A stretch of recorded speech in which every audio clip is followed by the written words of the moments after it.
Michelle Bangert, Managing Editor of Quality. We're here today at the MAX event in Nashville, and joining me today is the FIRST Robotics Nashville team. I have two students with me. Logan and Grayson are here from their high school to tell us a little bit more about what they've been up to. So welcome, guys. Thanks for joining me today. Thank you for having us. Of course. So can you tell us both, what have you learned through the FIRST program?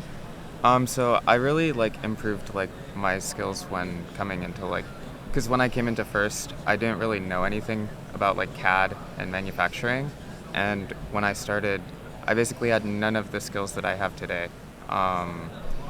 Over the past 5 years, I've sort of developed those skills to a point where I'm very confident in how it kind of works now.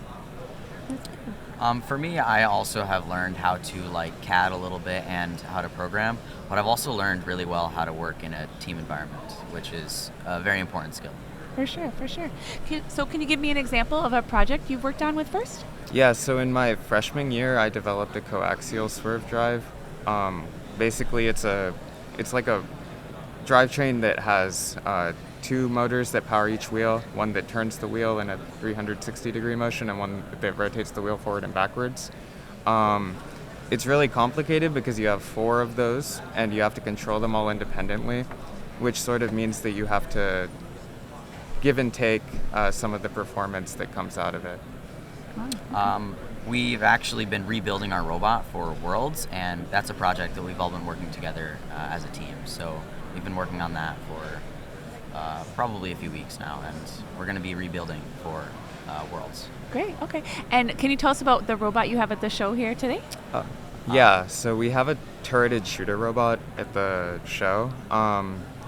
It has so one of the tasks that we had to do this year was we had to sort by color. At the beginning of the match, there's a randomized pattern of 3 different colors that you have to sort by. And so the way we handled that was we created a spinning indexer that sort of, as the robot intakes a ball, it detects the color, and then it'll automatically add that to a tracked list of the colors that we have. And from that, we can sort on demand.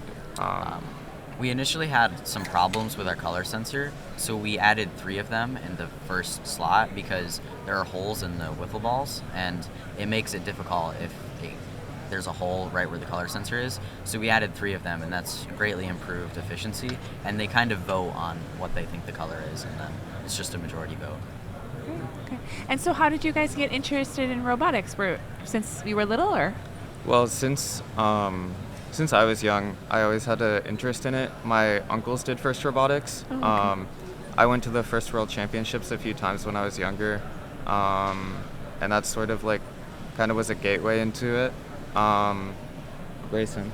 For me, I've also been interested in robotics, but in New York about 2 years ago, I joined a team in upstate New York. So yeah, that was basically where I learned all of my skills and where I found that I really enjoyed it.